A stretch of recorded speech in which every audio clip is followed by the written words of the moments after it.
you don't take the portable facility along with you on a roundup.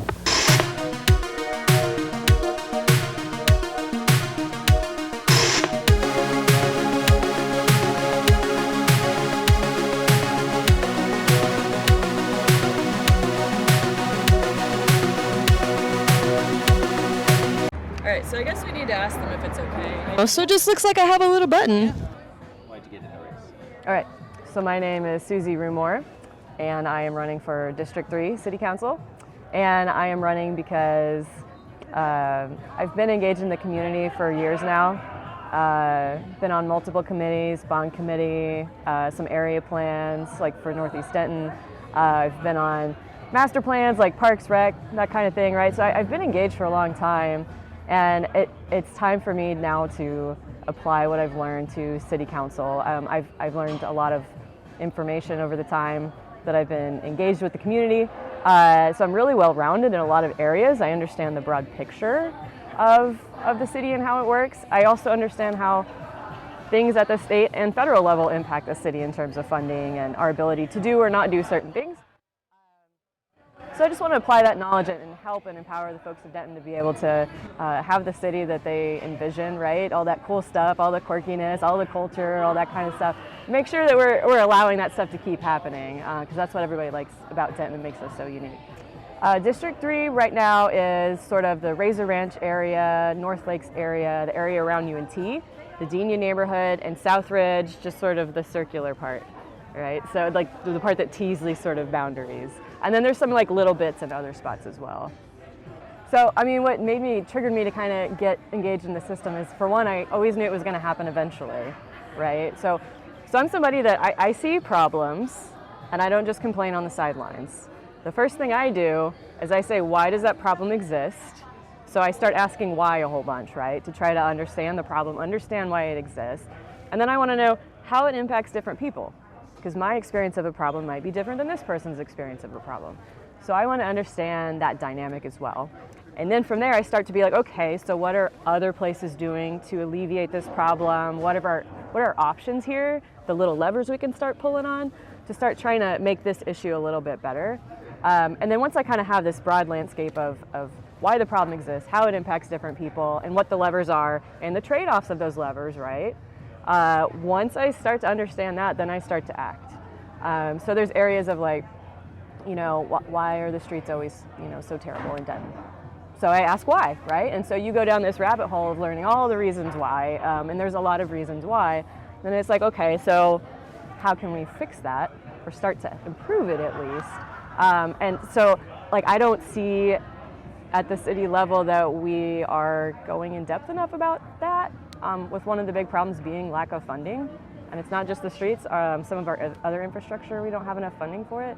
And so I don't see that conversation happening enough of like, okay, we just straight up aren't putting enough money towards streets and maintaining our infrastructure. Why, right? And then what are our options to try to resolve that? And I want to be part of that conversation. But also affordable housing, right? We hear about affordable housing a lot. Okay, well, what makes housing so expensive? Why has it gotten so expensive? Because, you know, like my parents, they had an easier time buying a house. I was fortunate to be able to buy one in 2018, right before everything spiked. But I don't think I could afford my own house today, right? So I just got lucky on the timing and just my situation, but I understand a lot of people don't have that opportunity, including people older than me, don't have that opportunity anymore. So what's going on with the housing? Why is it getting so expensive? So I asked why, I've learned a lot, and I understand some of the things we can start to do to improve the situation. It's a very complex situation, it's really hard to fix. Denton doesn't have control of all the levers that impact it, but I want to start tweaking some of the levers that Denton does have access to try to make it possible for more people to be able to afford housing here in Denton, including our artists and the people that make Denton so cool. You know, the people that are doing art creatives, opening cool businesses. So if those folks can't live here, you know, they're probably going to leave and not really, you know, give us that cool culture of Denton. So I see these problems, and I don't see a lot of people asking why does this problem exist, and understanding the problem and then working for solutions from there. They're just like, ooh, there's a problem, here's my solution that I came up with. And I, as a librarian, right, I care about information, I care about informed decisions. So I gather as much information as I can when I make a decision. And so anything I am pushing for, it is based on what I have learned from people who are probably experts in that field. As much as possible, that's who I'm talking to. So what separates me from the other folks in the D3 race, which by the way, I feel a lot of gratitude for everybody that's running for city council, because that suggests that they care about their community and they want to serve their community. So I do want to recognize the other folks in my race. So what sets me apart is just that I'm really well-rounded. I don't have knowledge in just like one area or two areas. I understand the broader landscape of how things tie in together. So it's like, okay, if you build the city this way, this is kind of what that does to transportation options. If you build the city this way, this is kind of what it does for how much it costs the taxpayers to facilitate that and maintain that, right? So I understand a lot of the levers and how things tie in together, but I'm extremely strong in traffic safety and just traffic in general. So my top 3 priorities for Denton are, I've kind of put them under 3 themes. It ties into a lot of the things I hear from my neighbors and from the community. But traffic safety and just traffic in general are some of the top issues. So I experience this and I hear it all the time on social media and from neighbors, but there's a lot of speeding in neighborhoods. It's not great because, you don't want your child getting run over while they're playing with their friends, right? Because we don't want them all inside on their computers and playing games and TikTok and all that. We want them to be out interacting and, kind of learning to be independent to some degree. So there's speeding in neighborhoods. It's making it harder for people to walk their dogs safely, right? You don't want your dog to get run over. You don't want to get run over. The thing about speeding in neighborhoods specifically, what happens is, somebody complains that they're speeding in their neighborhood. We send out some police officers for maybe a week or two, kind of off and on, and then they leave. And then the speeding returns after a while. And so that's not to knock on the police officers, right? We only have so many police officers. We only have so much budget to hire more people, and only a portion of them are doing traffic enforcement. Because we need police officers to be able to respond to when there's a traffic crash. We need them to be able to respond to other emergencies. So we can only allocate so much to traffic enforcement. And we have, it's like 1,500 lane miles of roadway in the city of Denton. And we're never gonna have the resources to have a police officer stationed at everyone all the time. And I've never heard of anybody that became a police officer to enforce the speed limit. I know there's a few guys that like it, but I've talked to a couple, but most people don't, right? And so I'm looking at meaningful solutions that are more permanent than just sort of Band-Aid temporary stuff, because it's frustrating when you say, I have this concern in my neighborhood, and you see like it get better for a little bit, and then it just comes back again. And so what do I do? Like ask for police every month or something? So something I want to see to alleviate that, sort of an evidence-based thing, is I want to see the city create like a neighborhood traffic calming program. So there's other cities that do this, but basically it's a dedicated budget, however big we would decide that should be, dedicated staff member. And so how that would work is you would have somebody complains about speeding in their neighborhood. This dedicated staff member comes out here, assesses the situation, sees how bad the problem is, and then they come up with some sort of solution to physically slow people down. So there's ways that you can do temporary materials that are lower cost and faster to put on the ground. So we actually saw this near Newton Razor Elementary. They slapped down some like a bike walk path and put the little plastic bollards on there as well. So there's little things you can do to like meaningfully reduce the speeding without having to have somebody standing out there all the time. And so we just haven't, I've kind of asked for that gently a few times with some council members, and nobody's really picked up that football. But I like to see problems solved. I don't like to see that a problem is going unresolved and people are just frustrated because there's people still speeding in my neighborhood. So I want to see meaningful stuff like that. And I also want to see kids to be able to, walk and bike to school. Because not only is it good for the kids' health and just socializing, right, and independence, but those car lines are terrible. Like, nobody wants to sit in the car line. The car lines are miserable. All the parents are, agitated. It's frustrating. If we can get that car line a little shorter by enabling more kids to walk and bike, like that is just better for everybody. So, so traffic safety and traffic calming, that type of thing are a top priority for me that I know a ton about, and I can add a lot to the city council in that regard. The other one is more choices for transportation and for housing. So for transportation, our primary option is driving.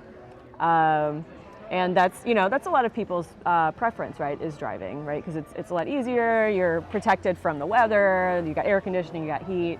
And this is Texas, right? So most people are going to drive, the majority are going to drive. But we do still have a portion of the population that can't, like 20-30% of folks can't drive. And that's because, maybe they can't afford a car, maybe their car broke down and they just can't afford to fix it or replace it. Maybe they have a disability, maybe they're too old, too young, some other reason. So that's like 20-30% of our population. So we do need to provide options for those people to be able to access employment, access medical appointments, visit friends and socialize and be a human being, right? But also we need opportunity for people to own fewer cars if they maybe can't afford to own and insure, 3 cars, 4 cars. What if they could only own 3 or 2 cars where they had 4, right? To give people the option to do that if they want to and they need to. But also the folks who just, want to walk or bike every once in a while. So like today I just sat all day. So that's part of the reason I biked here was because I have a car I could have driven, but I just sat all day. I have not had any exercise, so I chose to bike here. So it's nice to have that opportunity to kind of get some physical activity, keep yourself in better health. So I'm looking for more transportation options. And then on housing, we have 2 primary housing types that we build these days. So one is usually a semi-large single-family home development, usually built by a large out-of-town corporation of some sort. And then the other option that we build these days is like a giant apartment complex, also built by probably some out-of-town corporation, okay? We don't have a lot of options in the middle, right? So the problem with single family is they're becoming increasingly less attainable for folks. So young professionals, young families, they're really struggling to be able to afford housing. So part of that is land costs are going up, construction costs are going up, the cost to borrow money is up right now, right? So the interest rate is up. So it's really hard for people to afford that. So we need other options that are more affordable for more folks that can't maybe afford a single family home. So right now the way we are feeding that need is with large apartment complexes, right? And people tend to not like those. They're really imposing, they're really tall, sometimes they're very ugly. They kind of have ugly parking lots, stuff like that. But if we want fewer of the apartment complexes, we have to provide something still for those folks. So it's like, what's a way we can meet that need in a way that's not so imposing on neighborhoods, that blends in a little bit better, that's kind of in the middle of the 2 options, right? And so that's something called missing middle. Denton used to build it. If you go into some of our older neighborhoods, like around UNT and TW, you just kind of walk around over there, you're going to see duplexes, triplexes, quadplexes, just like smaller buildings. There was a quadplex I walked by multiple times before I realized, oh, that's not just a big house, that's a quadplex. And I knew because it had the mailboxes, right? I just didn't even notice because it blends in so well. We need to allow some of those gentler types if we want fewer of the big apartment complexes. But also, like, a lot of people don't want to live in a giant apartment complex. They would rather live in something that's more homey, feels more like a neighborhood. So just giving people, a lot of options in that regard. But the other thing about that, so I talked about how the 2 things that we build right now are usually by a big out-of-town developer. Part of the reason for that is because we make it so hard and expensive to build things in Denton that the little guys can't do it anymore. It's extremely hard for like a local person to do a small scale something in their own neighborhood that they love, and they're proud of this thing they want to build, and we make it extremely difficult, almost impossible for them to do so, right? So I would love to see more local people who can actually build some of this stuff in their own neighborhood that they care about, and if they do a bad job, they're going to hear it from their neighbors for the rest of their life. Like, I want them to have a stake in what they're building, because we're going to get a lot cooler stuff that way. So I want to empower those folks, bring those folks back. We used to have those local builders here in Denton. So I've actually been part of a group that's trying to do that. We're trying to bring together some of those smaller folks who are kind of interested in doing small stuff. And at first it might just be like renovating a house or something.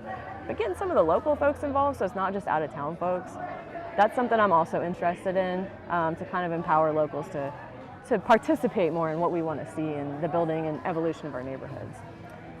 So my third thing is efficiency. So Denton has limited resources. We have limited money, limited space, limited time. So I want to be asking questions like, okay, if we have limited budget and limited space, what is the most efficient way that we can move the largest number of people possible? What's the best mix of transportation options in a given area what's the best mix of transportation options to move as many people as we can within our budget and within the space available, right? Because if you get that wrong, what you get is like just gridlock, or it just doesn't work right if you don't get a good balance. And the other thing is, now I'm forgetting. Oh, so the other thing is, so our staff sometimes get really tied up in things that maybe are outdated sometimes, or maybe we don't need to follow that process anymore. Sometimes we do, right? But every once in a while it's good to look at some stuff and be like, do we really need to be doing that step? Like, it's eating up a lot of time that staff could be using on things people care about a lot more. And I also want to be asking, are we adequately funding our infrastructure in a way that is sustainable in the long run without a massive increase in our taxes? Because right now we are heading in the wrong direction on that, and I'm really concerned in my lifetime that our tax rate's going to balloon or all of our infrastructure is going to fall apart. Because right now we're not funding our infrastructure enough, like maintaining it in the long run. So I want us to be looking at, how can we resolve this issue of like, okay, we're not paying enough to maintain our infrastructure, and that's important. We don't want our streets to fall apart. We don't want our houses to flood because the drainage broke, right? So how can we make sure we're adequately funding our infrastructure without a massive increase in taxes? So I want to be asking that question, and that's really like a group question to be figuring out, but I want to ask those kinds of questions. And then also this is the last thing. And the last thing is we invest in a lot of different things. We invest in economic development, we invest in sustainability, we have a fund for affordable housing, right? So we invest in all of these things. And so for each one of those pots of money, I want to ensure that the initiatives that we're funding within those pots of money, I want to make sure that it's the biggest impact per dollar spent. So it's not just stuff that sounds good, makes us feel good, but is actually meeting the goals that we said we wanted from that certain pot of money. So I want to be looking at stuff like that as well for efficiency. Do a rap? I get rap. Start rapping. Yeah. So you can find me at SuziForDenton.com is my website. I also have a Facebook, which is Suzi for Denton, and I also have an Instagram, which is Suzi for Denton. And if you go to the website, you can find how to get a yard sign. You can find how to donate. You can also find voter information, because so not everybody knows what district they're in exactly. So I do have voter information. The deadline to vote and make sure that your address is updated is going to be April 3rd, so 30 days before Election Day. But the sooner you get that in, the better. Early voting is April 22nd through 29th. We don't know all the locations just yet, at least not as of this recording. And then Election Day is Saturday, May 3rd. But please feel free to reach out if you have any questions, and I'm happy to meet everybody soon. Yeah. Well, I do presentations a lot too.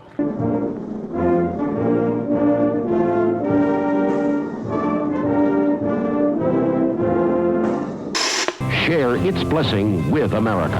Come join the Wallop Senate tribe.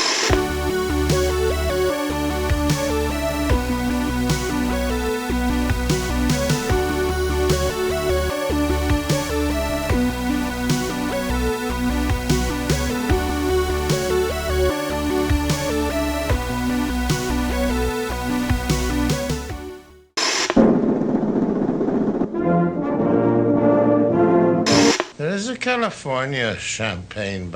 Big Yellow, a menace to our economy.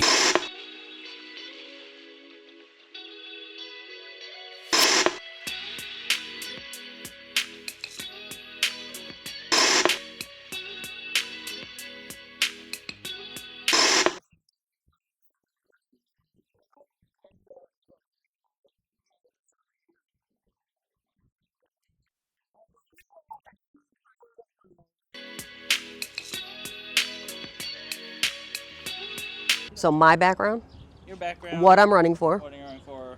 what District 3, and that's it. My name is Margie Ellis. I am a 20-year resident of the city of Denton. I am a candidate for Denton City Council, District 3.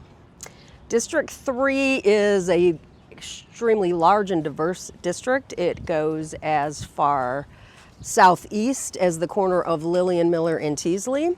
The Southridge neighborhood, it feeds through the middle of town, up through Denia, Fort Worth Drive area, encompasses the university, the airport, up through 380 and I-35 to encompass Ranch Estates and Razor Ranch, and down University over to North Lakes. Hinkle is the dividing line there, and then comes back down through where the old Denton High was, where Calhoun and Newton Razor are, and has part of that area as well up to Fulton. So yeah, very distinct needs, very large district. I've always been extremely community centered because I am a real estate professional. I've been in residential real estate, honestly, since I moved to Denton, and have helped buyers, sellers, tenants, landlords in that market. So I've always been focused on what's going on there because that's my job when I represent clients. When I got involved in true service to the city was in 2016, I was appointed to the Planning and Zoning Commission. I had gotten involved about a year before that, just with regard to a development that, I just had some concerns about, and I started asking questions, and it piqued my interest, and it made me realize that I had more to offer and that I would like a voice, and being appointed to a board or commission in our city is a way to do that. So that started in 2016. I remained on that board for 8.5 years until December of 2024.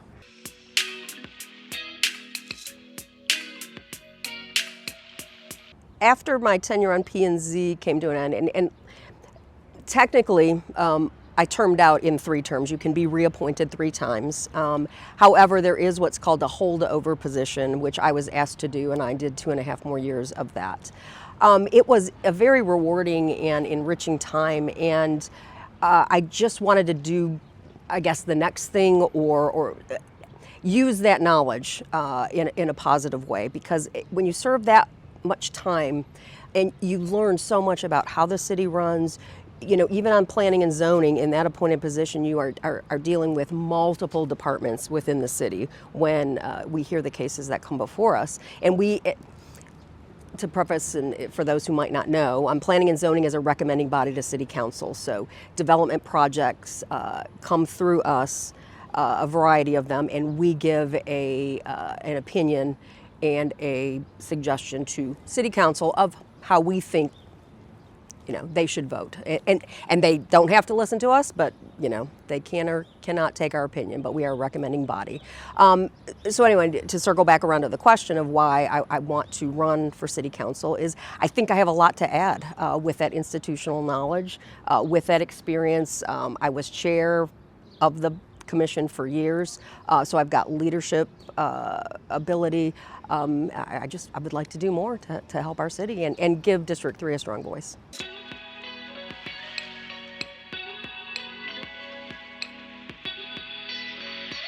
Well, I think what gives me a unique quality is the time that I served. 8.5 years is a long time to serve in the capacity that I did.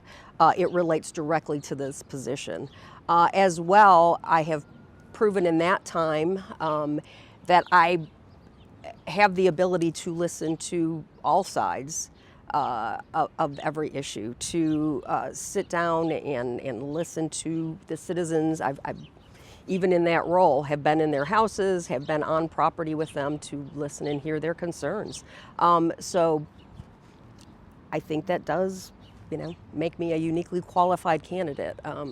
Experience matters, proven leadership matters, institutional knowledge matters, and if you don't know what that term means, it means you have some history of what was discussed and what was promised and what was talked about before, so it doesn't get lost down the road when we have new people sitting on council or new people on staff even.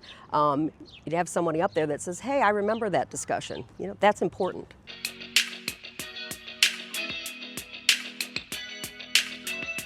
District 3, in talking about how large the district is, it has extremely diverse needs. One of them is a growing university. So with that comes a lot of issues. Encroachment is one of them.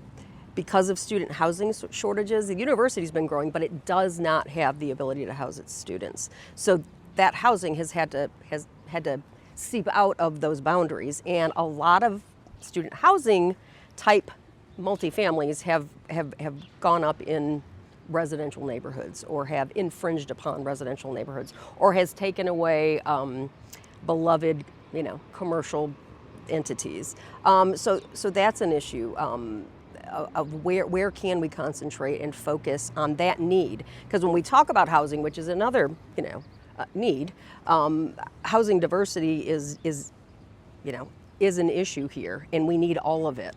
And student housing needs versus non-student housing needs are very different. I would love to look into like an investment incentive possible for the Cement City area. Those are aging multifamily small structures that only handle a small number of students.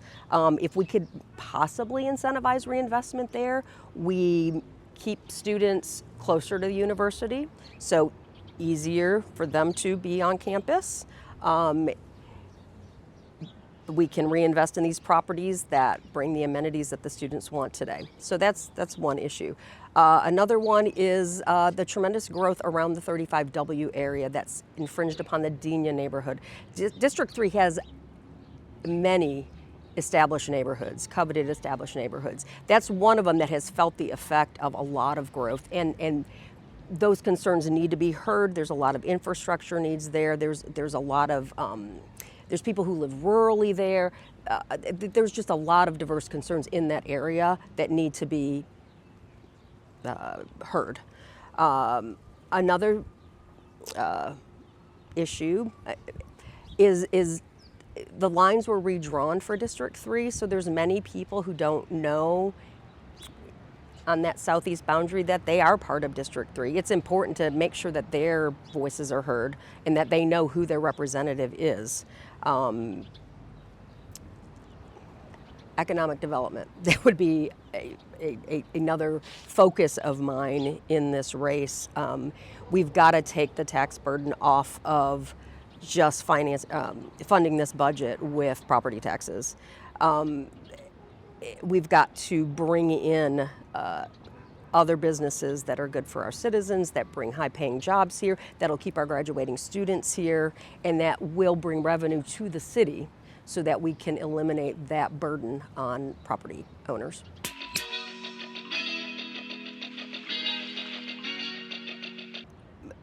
I think City Council has done a good job, and we must continue to focus on supporting the people and namely the arts, right? I think what makes our town unique and special is our love for that and the talent that we have here, and to continue to support and represent that. So how do we do that from council? Well, whether that is in from a financial standpoint, sometimes that is what we do, to a promotion standpoint, to a get out there and be with the people at these types of events to support it.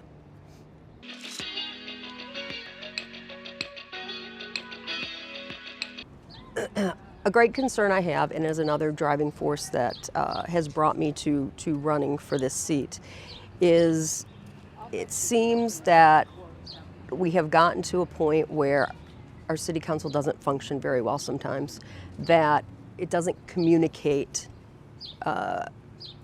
with each other very well.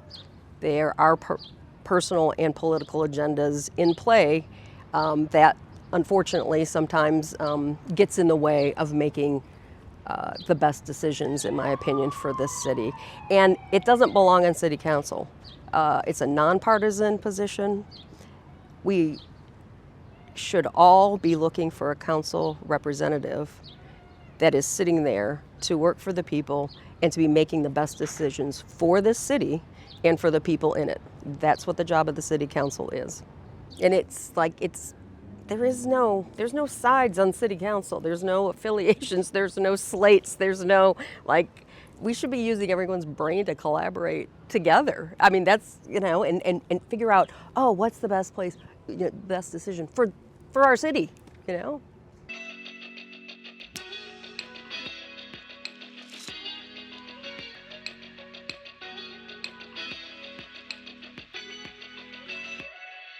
to learn more about me and why I'm running for District 3, you can find me at margiefordenton.com, Facebook, Margie for Denton, District 3.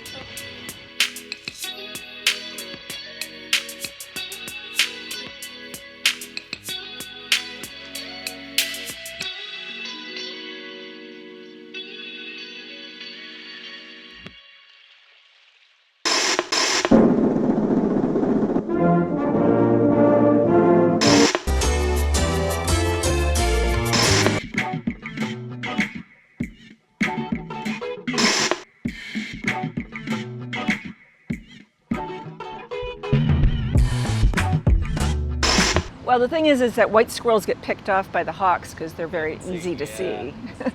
So I don't think there's been one since the one that was hit over on Highland. So the one that was hit on Highland is now stuffed in the ESAT building.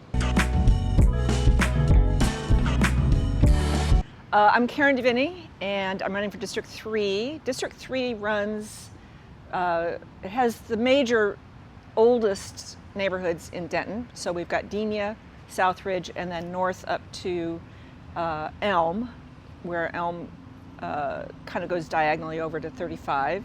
So that's the North Lakes neighborhood, West Oak neighborhood, north of West Oak, the Pecan neighborhood.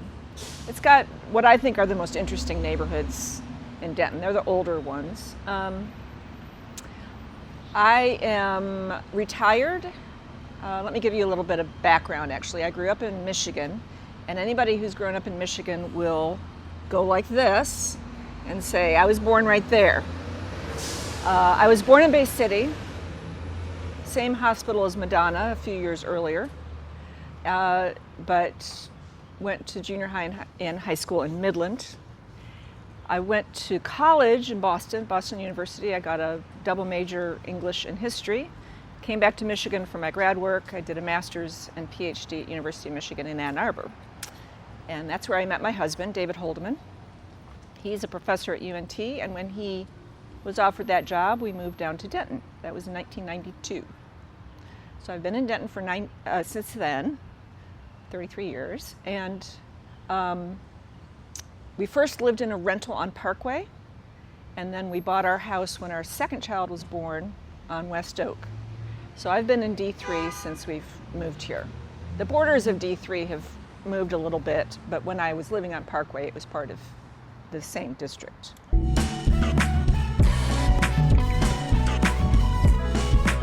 So when we moved into the house on West Oak, the city was in the process of, or was thinking about rezoning. And so this opened up the opportunity for somebody to get an apartment complex approved in the middle of a single family neighborhood. So this proposal was for an apartment complex right next to my house. And keep in mind, these are all single family homes. And this would be what used to be called spot zoning. I'm not sure that spot zoning is illegal anymore, but it would have been one apartment complex in the middle of single family homes. So we were all pretty outraged. I was, because it was right next to my house, but that was the first, my first experience with neighborhood activism. So we sharpened our pitchforks, we went to the torch store, and we showed up at a lot of meetings. And eventually we got that project stopped, and then we went on to get historic district. And so I'm a big believer in historic districts. They are what's called an overlay to the existing zoning, and they give you extra layer of protection to things that don't fit in your neighborhood.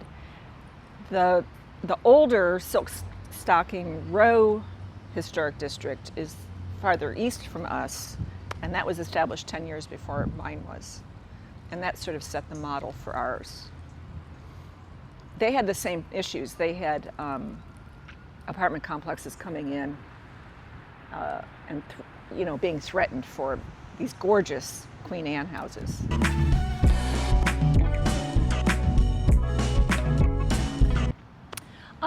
I am horrified by all the trees being bulldozed. After I retired from UNT, I got certified as a master naturalist. I'm out at Clear Creek a lot. I kind of specialize in birds, but I'm also a big lover of trees, and trees in Denton are not replaceable. They are not replaceable. Post oaks are not plantable by humans. You have to hire squirrels, basically. We don't know why, but the post oak is one of the core species in Denton, and it's not especially replaceable. So I do Meals on Wheels, and I'm driving out on the east side of town a lot, and that is where a lot of construction is going in. Big apartment complexes, or actually there's a big complex of townhomes going in too on Lattimore, I think it is. And they're just bulldozing the trees. And this is because our tree ordinance is very weak. You can buy your way out of it. You can bulldoze stands of trees and just pay into the tree mitigation fund. It's a cost of doing business. You say while the exhaust is Yeah, exactly. pouring onto all these. Actually, a lot of those are electric, so yeah. I don't know about that one, but so I was sort of horrified by that. So that got added to my concern and alarm at all the apartment complexes, really big, sort of poorly designed apartment complexes that were going in. Now I know we need affordable housing, although actually a friend of mine who worked for the affordable housing or part of City Council in McKinney says that Denton has a lot more affordable housing than McKinney does, and McKinney is $50,000 or 50,000 population larger. So Denton is pulling its weight, I think, in affordable housing. That's federally defined affordable housing in Denton. We have more than our neighbors. So, we do want that United Way study that said that 40% of citizens in Denton couldn't afford housing.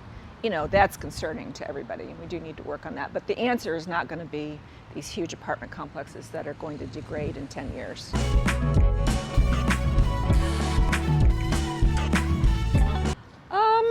So first of all, I'm going to tell you what I'm not going to say.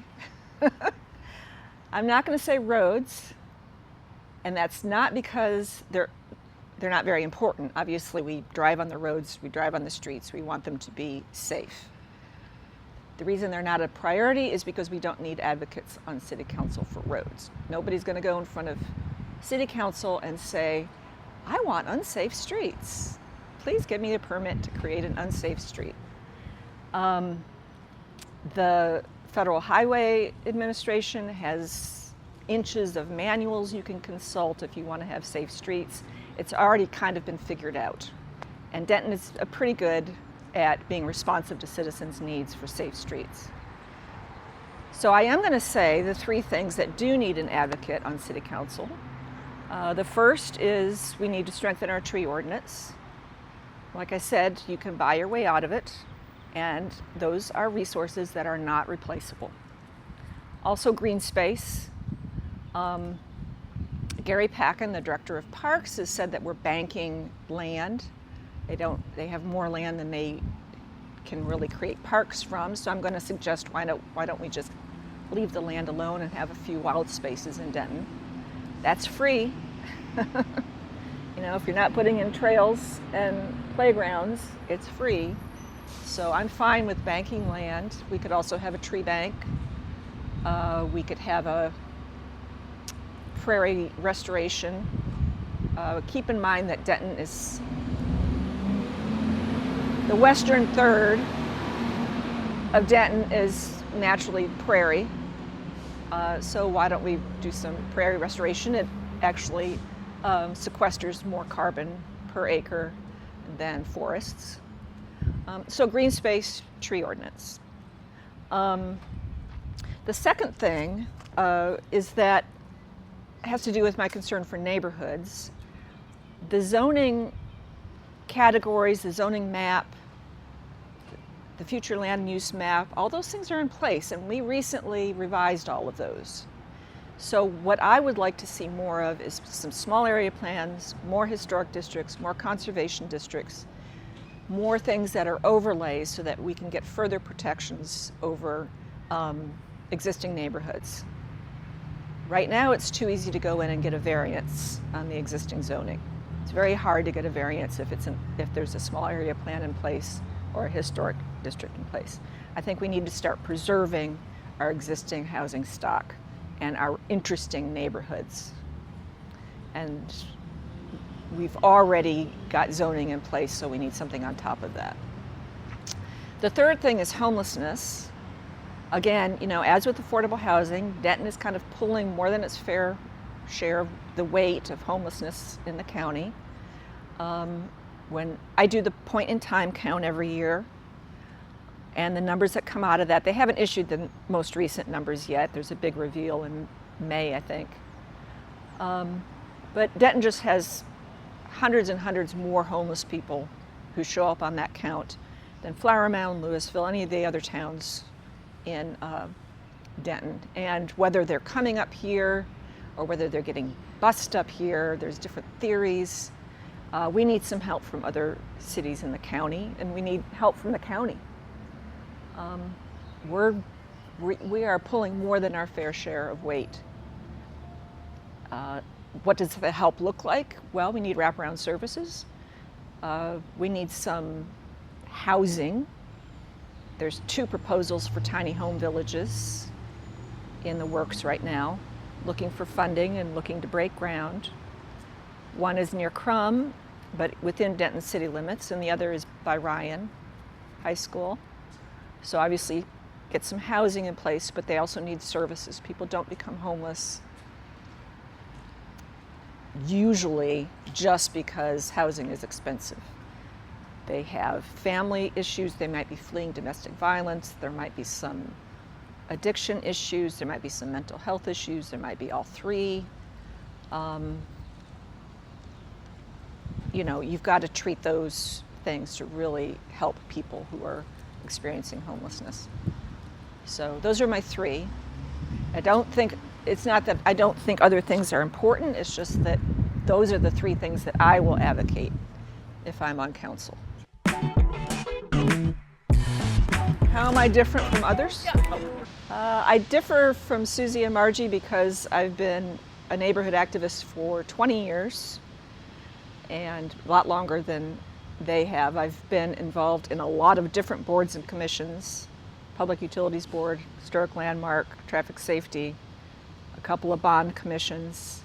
I just have a much wider range of experience in city politics. And I've really been an activist that whole time. After we got Historic District, I ran the Denton Neighborhood Alliance candidate forums. Pretty fascinating. I stopped doing that because then I started supporting a specific candidate, and it wasn't quite fair to do that. And I think those forums died out after a couple more years because there wasn't anybody who had the time to take it over. But the Denton Neighborhood Alliance is still around. There's a Facebook page, and it's meant as a collection of neighborhood groups so that if one group says, oh my goodness, they want to rezone this lot for multifamily and they want to put in 5 stories, some other neighborhood in Denton has gone through that before and can give them some help. It's meant to be a kind of forum. And that's still around, and I'm the administrator of that Facebook page. Also the West Oak area Historic District Facebook page.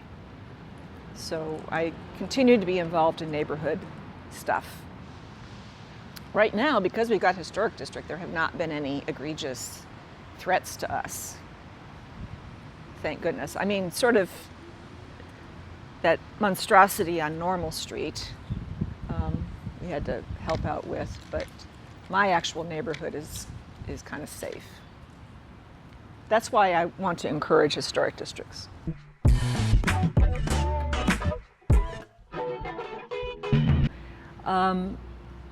Preserve existing neighborhoods, make them so you can get some business done without getting in your car. Don't just build a whole bunch of, if I can say, butt ugly, big apartment complexes. We don't need them, and they are going to be eyesores. So I mean, maybe we need to go back to Rise of the Creative Class and just think about what makes something livable, and what makes a place someplace where you want to raise your kids, or you want to grow old, or you want to live there. You want to be there.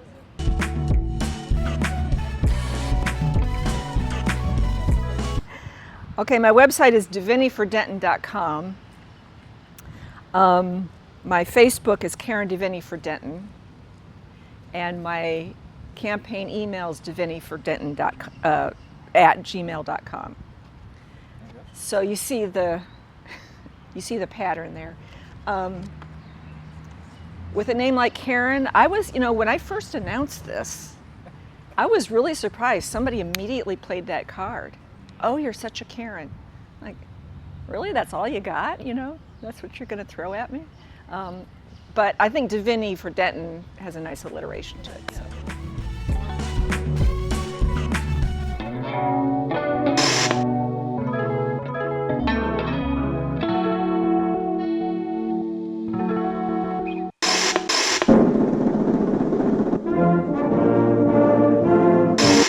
Radioactive fallout from atomic testing is a biological risk. Interviewing Beck, who's right here beside me. Beck, I sort of...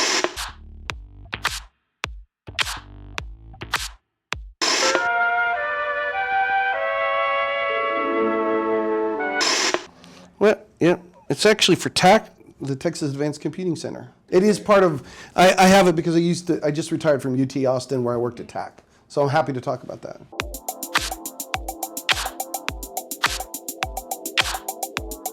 I'm Brian Beck. I live in the Idiot's Hill neighborhood of District 2.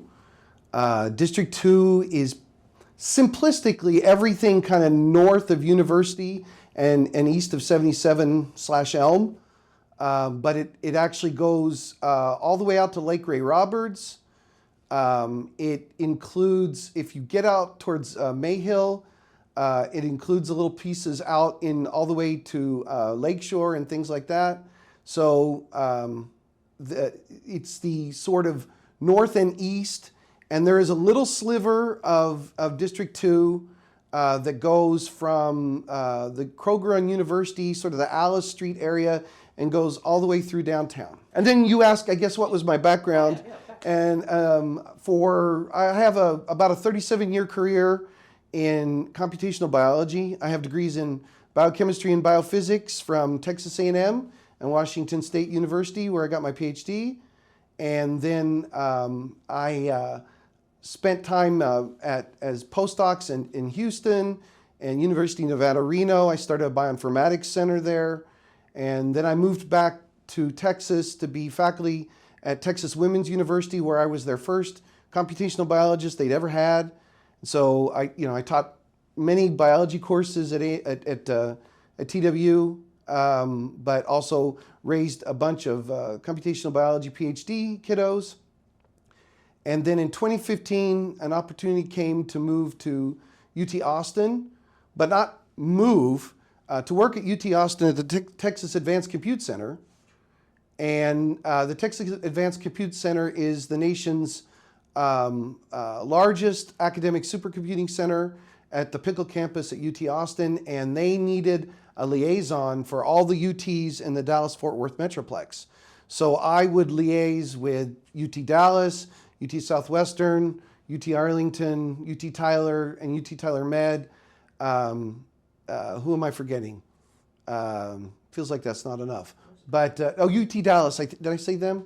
And so also when UNT got into an arrangement with UT Austin to provide their supercomputing, instead of UNT providing all their own supercomputing in order to streamline budgets. I did some discussions and talk with UNT. I used to support a few faculty out in the Med Center, UNT Med Center and UT Southwestern Med Center in doing computational biology, and where that's kicks in is because I'm a biologist and I speak professor in science and biology, but I'm also an IT guy that does computation and supercomputing. In this day and age, you can't do anything on really Excel spreadsheets anymore, or back of the envelope, we used to say, or on your notepad. All that's too simplistic for most science. So I used to help onboard political science professors, biology professors, anybody, archaeologists, get them to use high-performance supercomputing data in their research. And I did that until about 14 months ago when I retired from UT. So I've been retired for about 14 months because I was working a full-time job with the nation's cyber infrastructure across the whole country. I was helping them with their Jetstream cloud computing efforts to get biologists on board for that. And it just got to be too much to have a 40-hour-a-week job and spend so much time on council working for the people of Denton. So I made that decision to focus on the people of Denton and go ahead and retire. And that's where we find ourselves. So you also asked how long I've been on council. I've been on council for about 4 years. I'm coming up to the end of my second of 2-year term. And so I'm going for the third and final term for District 2.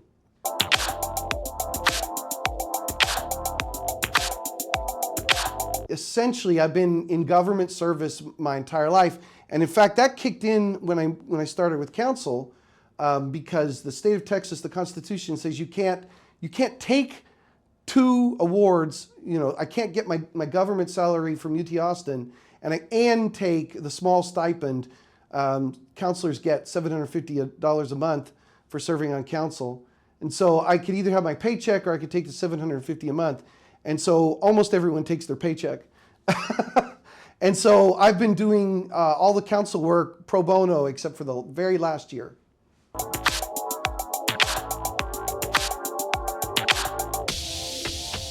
No, it's a great question. One of the things that when you're doing research, you are expected to find the pieces when you're reviewing research, when you're looking at the data, when you're trying to understand the trends. You're expected to engage in a lot of critical thinking to find the salient trends, the behaviors that really jump out and help you formulate how this scientific phenomena might work. And I tried to apply that same sort of data analysis when I got on council. I started off on P&Z before I got on council. And so there was a lot of development review where we would get, and that continued through the last 4 years of council, where we would get people coming and saying, I want to develop a plot of land. And we would have to review the state and city rules on how that development should take place and approve or reject whether a development was appropriate under the rules for P&Z, and then later on council under the policies and guidelines. And it was a little more expansive because planning and zoning, they can't really make policy decisions. They can decide whether something follows the rules or doesn't. But then on the top of that, when you're on council, then you have the ability, since you're the policy maker, to say, is it good for Denton? Is it not good for Denton? And so I would apply those analytical skills to say, hey, I see that you want to put this in, but you also, this entire parcel is covered with trees. And staff says, okay, you meet the tree canopy guidelines, but let's see how you did it. Let's go through all the analytics and make sure that this is matching all our goals. And so there are times when something would match our policies and I wouldn't really align with our greater goals of like tree canopy preservation and heat island effects and maintaining the environment. And those are really big for me as a biologist. I'm going to focus on public health during COVID and public health now in general, and then also the environment and things that lead to better quality of life, places where my biology expertise and data analytics can really be leveraged and amplify what we go for in Denton. And so I would, that highlighted that I needed to adjust, the comprehensive plans and development code to improve tree canopy retention, to improve wildlife retention, those sorts of things. And so we would find those out. And then on top of that, you could say, well, okay, can I see the engineering reports for the drainage? Are you going to flood the neighboring property? What's the long-term prospect for being near a creek? Is it going to carve out your foundation as the creek erodes? Or how are these different effects going to kick in? Do they match our goals in terms of fiscal impacts? So, I'm not an economist or a business major, but I can use those analytical skills to look at the impacts and say, does this look like it'll be a positive benefit for Denton or not? And now often you get all the way through that process, and then you'd find, well, there's a state law saying you can or can't do a thing. So that becomes tricky, is, you have to do all that analytics sometime only to find out that the state has specifically allowed that thing to happen. And that's unfortunate sometimes because, the state guidelines win out. That's how we're organized. But, you do your best you can to promote, economic vitality and environmental sustainability and good business for the citizens of Denton while watching, housing prices and juggling all the balls to make sure that you're listening to all the stakeholders and engaging all the components.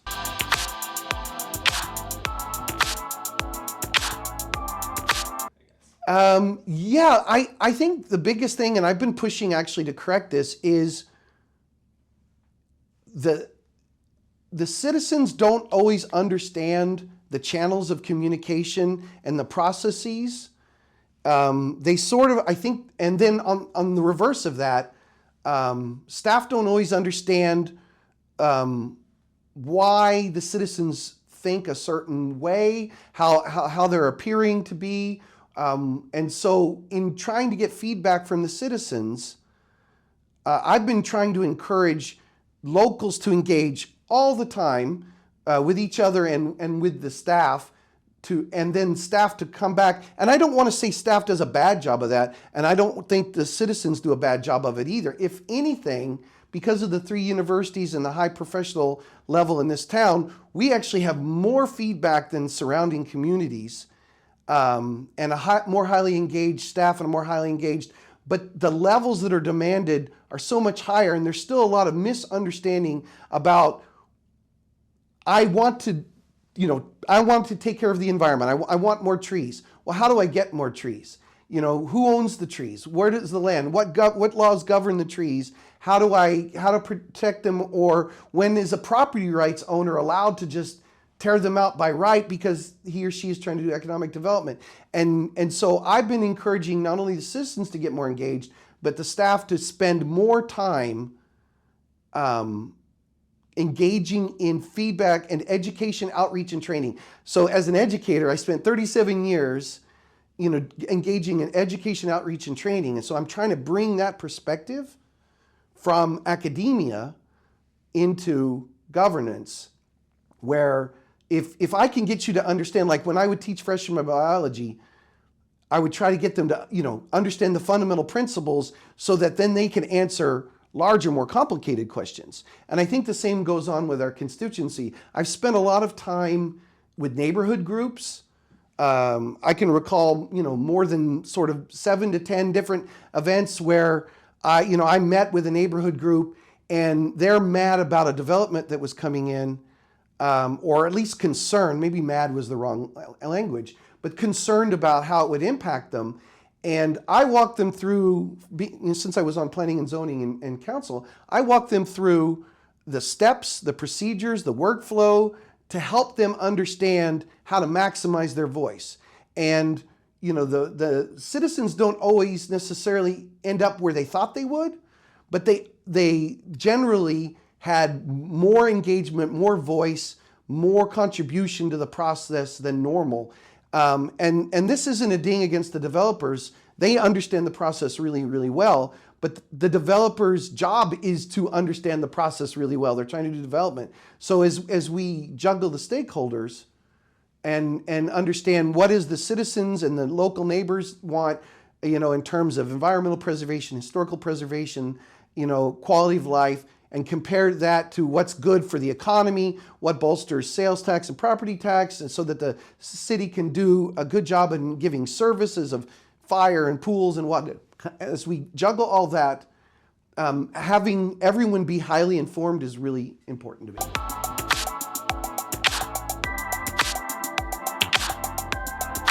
So probably one of the things that actually goes back a little bit to the original question is that you just asked was, what were you surprised by? And it goes to a direct answer to this question. I was surprised by how much you need to codify the changes that you get in place, not just in ordinances, but in the rules for development, in the rules for management, in the rules. So not to just have an ordinance that says, we promote the 4th of July, but have an ordinance that embeds that into all the things we do. So having sustainability embedded throughout when we're talking about solid waste, when we're talking about road construction, when we're talking about development, when we're talking about schools, where is the through line on solid waste? Where is it in the code, on sustainability? Where is it everywhere in there? Where is fiscal impacts everywhere in there? And getting those little tiny pieces embedded in the workflow and the practice. And so now to get back to your question of what am I proud of, I'm proud that, not only did I do all those educational events that we talked about again in the previous question, but I'm proud that I managed to get the comprehensive plan itself changed to include the preferred plan of preservation, so that we have a map and regulations that dictate where we want to preserve, both historically and environmentally, throughout our town as we grow, because we only have about 24 to 27% of undeveloped land right now. And so some undeveloped land needs to be maintained as undeveloped land. Some undeveloped land is ripe for economic development. And deciding which of those two ways you go, you need to have solid rules in the code and flexibilities in the code. So we had the PPP. The other thing that I'm really proud of is working with folks at UNT and Parks and Sustainability to get the wildlife corridor map included in the comprehensive plan, because then that just codifies it. Everyone knows what to expect. And then on some of the other things, you said, old style governments, and I responded back, hey, I think all politics are local.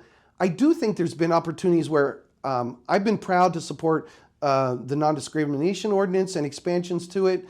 I've been proud to support things like, we have an ordinance for women's bodily autonomy that's in place.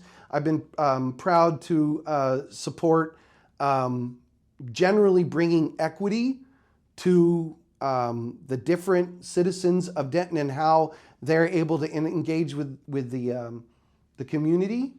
And then I've been proud to help folks maximize their opportunities.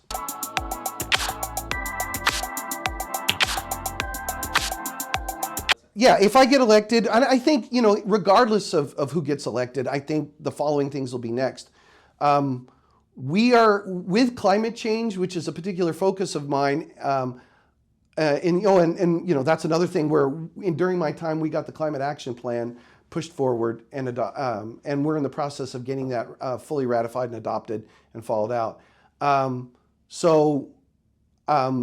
If we're going to meet those goals, then in the face of climate change, there's a whole host of things that have to be adjusted. We need, some more electrification so that we're less pollutive. So we already had some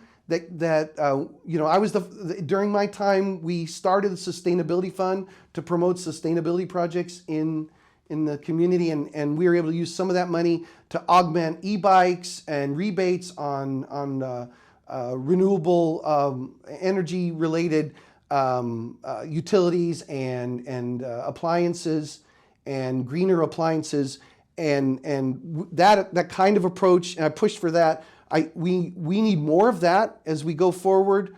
We need a regional local water approach because we do have Lake Ray Roberts and Lake Louisville, but at the same token, we have a lot of communities that are still on well and septic.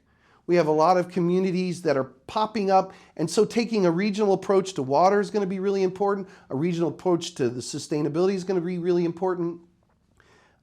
Clearly, in this community, and actually throughout the United States, there's going to be there's been a profound impact from COVID that really highlighted mental health issues, and Texas is frankly not good on mental health. We're one of the lowest, so I think mental health issues and how they contribute to having low-income, asset-limited, income-constrained households end up falling into unhoused status, and the mental health impacts that come from it and contribute to it. I think that's going to be, so housing, mental health, but a particular focus I'm going to try to focus on if I get reelected is two factors. I'm going to work on, I think we should stratify and tier our utilities more than they are. Right now, our utilities have three major rate cases. We have residential, commercial, and another kind of commercial, and then we have summer and winter. And so you basically have three. And I think that we should tier those, well, you have below 600 and above 600 for residential. So what I think that does is end up promoting by accident consumption. And so and at the same token, those folks with the most utility stress, the least amount of income that they can apply to utilities. So at the same time, climate is going up, and we've been having higher and higher bills from Winter Storm Uri and higher summer temperatures and higher winter temperatures, and it's forcing our electrical rates to go up to compensate to pay our bills. The folks that are economically stressed need a different tiering system. So if they use less, and they tend to, then we have the ability to charge them at a low consumption rate, moderate users at a moderate consumption rate, and large users at a higher rate, so that you end up having the consumers pay more than the residential, and tier that throughout both the commercial and the residential. And the fact is, commercial does pay more than residential right now, but I think we could do that better so that the high consumers across the board are still paying for that high consumption, and helping support and stabilize low consumers.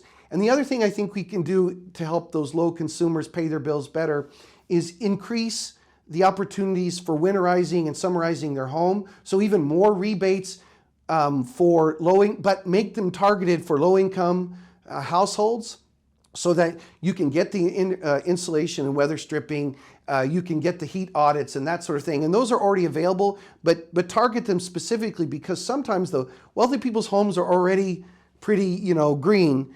And what you really need to work on to reduce utility bills is the lower economic strata people that just don't have the money to put into green resources. So to get more resources for them, I think is stratifying those utility rates to more individual gradations. And then the final thing I want to focus on is I think there's an opportunity, especially with the legislature, talking about increasing our property tax caps for homestead exemption. I've been trying to explore if there's an option there.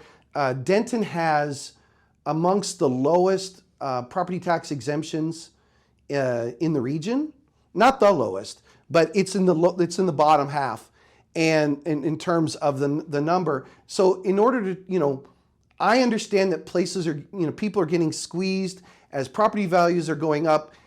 Companies can sometimes roll that into their pro forma and their business plan, but it's very hard for a residential owner to roll that into their monthly budget. And so is there an opportunity for us to raise our Denton homestead exemption, provide a little property tax relief, so that we can shift some of those burdens around and continue to promote the residents and the voters of Denton. Now you got to be a little careful. You don't want all that property tax to immediately be reflected back in the costs of goods and services. So it's going to be another one of those balancing acts. But I think there's still some opportunities to take a little extra pressure off of residences by exploring and looking at those property tax or homestead exemption caps.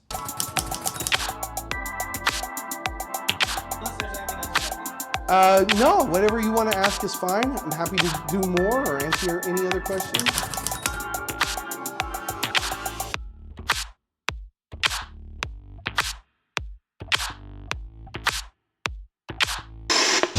You have the right to vote. Music or...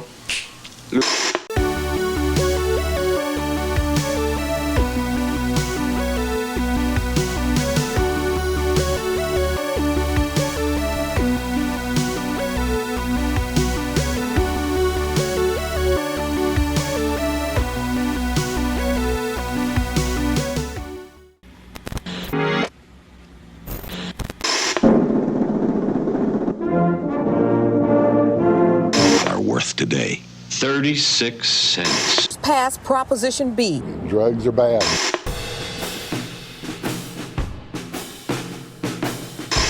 Mr. Citizen moves the operating lever to the right, which unlocks... What do you call it? Intermittent fasting? Sure. Because I was 300 pounds at one point. Yeah, my name's Nick Stevens, and I'm running for Denton City Council District 2. Where is District 2? District 2 is, I think, one of the most uniquely shaped districts in the city. It is largely the Nottingham area, and up where you have Loop 288 and University intersect, and then you have this tiny little finger that slivers down to the downtown area where we are.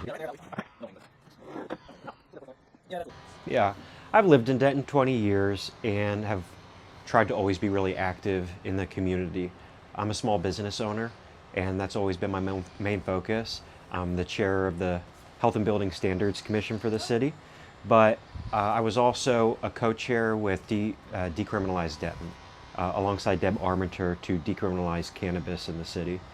That was one of the first projects that I worked on and was really passionate about and saw through, and so yeah, I guess I've been active in a lot of different ways in the city.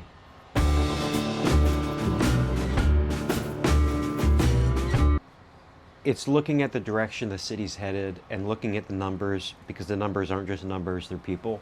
So right now, 65% of our residents are living paycheck to paycheck. People experiencing homelessness, that's doubled in the past few years.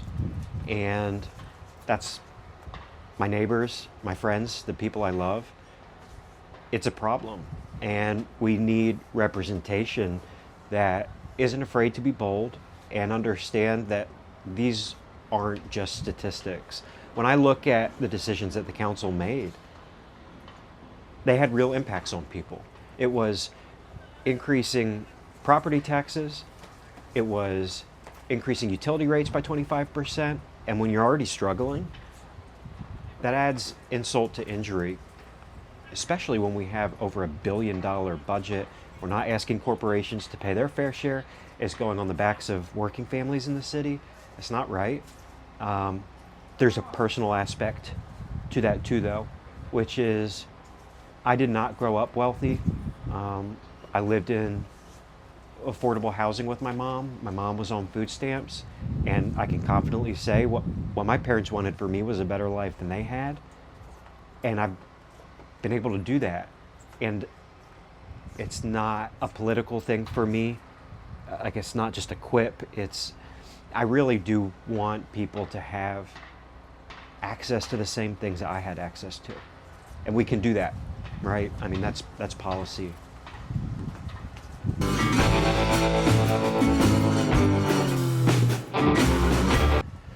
I always answer that question in the context of people who don't live here. What do they think about Denton? And I always say Denton is the greatest city in Texas with the weirdest group of people ever. We are diverse in every sense of the word. we're opinionated, but we're also kind. And we often form these odd coalitions to get things done, and we've always done it.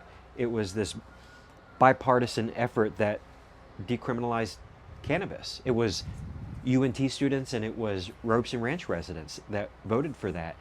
It was the same with banning fracking. It was a broad coalition of people that wanted to protect their city. I remember one of the first times I was actively engaged in politics. I don't remember what year it was. I think it was 2012. I talked to my council member at the time, and I said, "You can't buy liquor in the city of Denton." And they said to me, "Are you really that lazy that you can't drive to Corinth?" And so bar owners, I think it was the Dan Silverleaf group, I can't remember, but there were bar owners that said, well, then we'll just start our own petition and we'll do it because y'all on council won't do it. Like, that to me is like peak Denton of we're gonna run the city ourselves because leadership won't. And I love that about this place.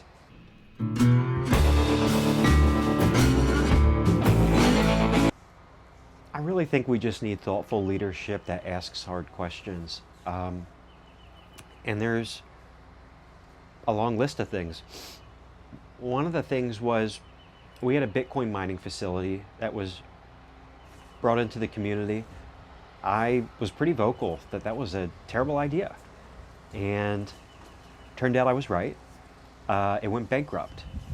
After it went and by the way, we were told with it going bankrupt, don't worry, it's going to actually keep your utility rates low. Well, it didn't, and instead, the council decided to increase the utility rates. And so then, this company that just went bankrupt said, guys, we've got a great idea. Let's make it an AI data facility. And let's make sure that that AI data facility uses 400 megawatts, which is literally what our entire city uses right now. So it's going to double the entire city's energy use. And there wasn't a question asked about whether or not that would be renewable or how we were going to contract it or whether we should be encouraging things or believing things and what it was going to do for our community with a company that literally just went bankrupt. Is it going to bring another gas plant into the community that the community doesn't want? And so, you know, that's a big issue I had because it was in direct conflict what residents said they wanted. There's, again, utility rates. Utility rates did not have to go up by 25%. They didn't. We could have asked corporations to pay their fair share. We could have been more creative with excess sales tax. Funding that we received that we didn't account for to help pay off debt. There were more creative things than let's just make life harder for people. There's also this really key aspect for me that I'm really passionate about because I don't want to just be negative and say, here's all the things that my opponent does that I would do better, because there are a lot of those. But there's also what have we lost and how can we get it back, and why is that good for Denton? And so there's things like we really have lost a big part of our identity. I remember having, music festivals where the Flaming Lips were having these large crowds and they rocked so hard that the power went out. Or the Mountain Goats were playing in downtown Denton on the square. And what happened? Why aren't we coordinating with people to have North by 35 or Oaktopia? Because that's good for Denton. And city staff, not council, but city staff proved that model again with their Halloween Town. It's having the creativity to say, what made Denton weird? And why was it such an economic benefit to our city?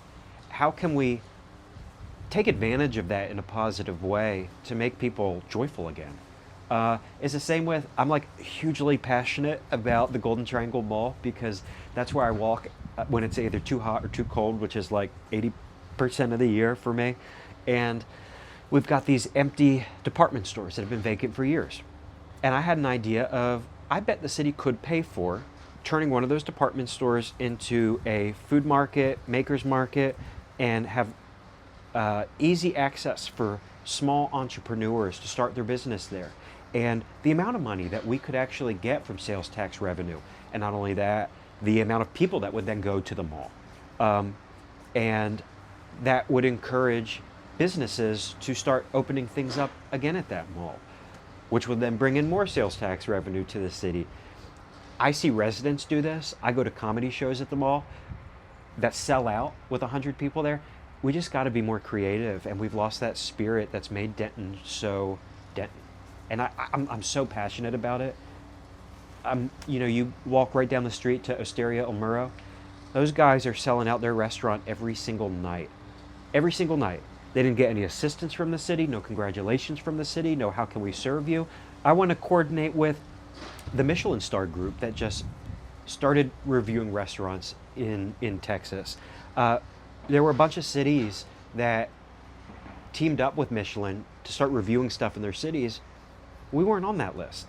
It was a very low price for us to pay to start reviewing some of our dining options, whether they're fine dining like Kaiichi and Osteria, or what they would call bib gourmands that would celebrate our city.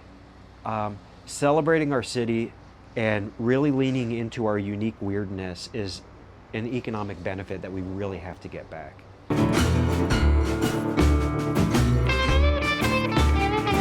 A lot of people don't know that I'm a small business owner, and I own a small, it's called a surety bond agency.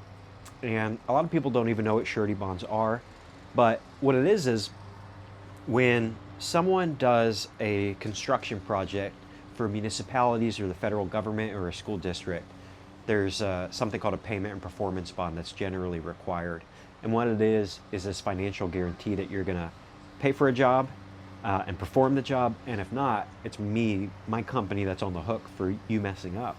And so I have so much experience in working with TxDOT and working with other municipalities in regards to, from the construction side of seeing what do those contracts look like? What are we not doing here that other places are doing, right? Because I have an incentive to make sure that my clients don't mess up, or else I'm not doing well. And one of the biggest complaints that people have had ever since I've paid attention in the past 15 years of people running for council is roads, roads, roads. And you and I were talking about it beforehand. But there are actual easy changes that we can make to fix this problem. Because I read the contracts that we have here, and that's why, it goes without saying, hopefully, that's why I don't do any business in Denton because I'm running for council, and I don't ever want to ever profit from any of that. I've never done business in Denton with clients. But that being said, I read our contracts, and it's, for example, liquidated damages, which is charging a contractor for being late on a daily basis. We need to increase those. We need to have engineers that are far more stringent with how long does it actually take to create or to finish a job. Being more creative with how we're bidding things out to make sure we have a wide variety of companies bidding for a lower price. Being more creative with what kind of materials are used. One of the biggest things that causes delays are, well, this material is taking too long. Okay. There are comparable materials that we can get tomorrow that will speed up the project. It's enforcing payment and performance bonds so that when someone messes up and they're not doing their job, they're held accountable for it. And me and you as taxpayers shouldn't be on the hook for it. The construction company should be on the hook for messing up. There are actual tweaks to this that we can make that would make a huge difference, and people would be able to see with their eyes, oh, things are actually getting done really fast now. I have to be honest, look, we've got professors and lawyers and realtors that represent us on city council. I really think we need someone who understands how to build things. That's everyone's biggest issue, and I think we need a little bit of experience from people who know how to do that.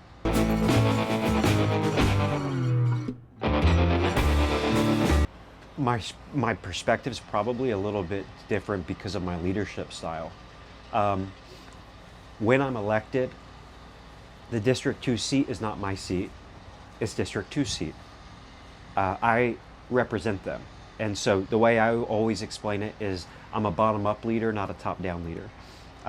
I go to the community and hear what they want and use that to inform my decisions.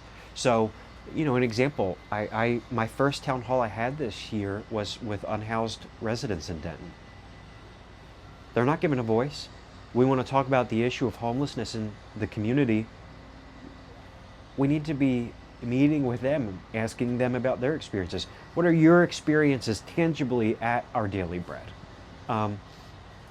What do you want to see that's different in this community? And so we don't have that leadership approach right now. I don't ever want to pretend like I've always got all the information. You know, it's about listening to the community. That's not represented right now.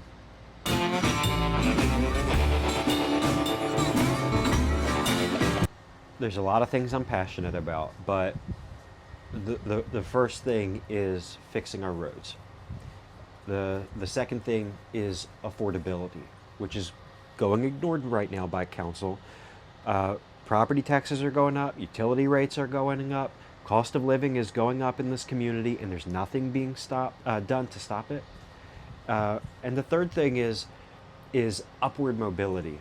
And so some people call it economic development. I call it actually having a small business focused agenda that creates upward mobility through creativity, engaging with small businesses, and making sure that, I mean, I'm going through examples again, but when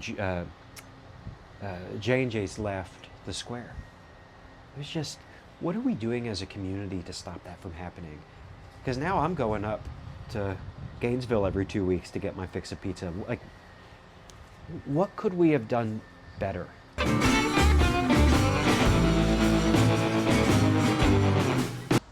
I think that I'm trying not to like It's get more of a emotional. personal question, yeah. I think that there's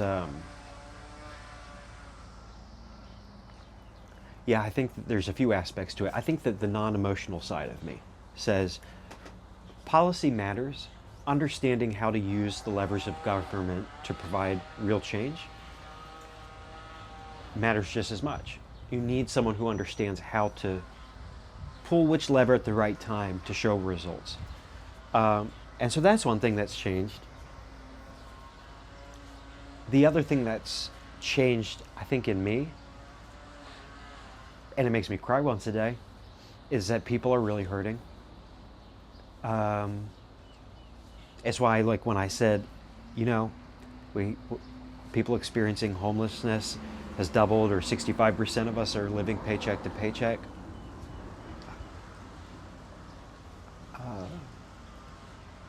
People are really hurting. And it was the same when I fought for cannabis decriminalization. Because I'll talk to some people who don't agree with me and say, how could you? You did this, that, and the other. I started taking cannabis because of PTSD. I experienced sexual assault as a kid. And I took antidepressants, I prayed, I went through therapy, and cannabis helped. And I didn't want other people going to jail for something that saved my life.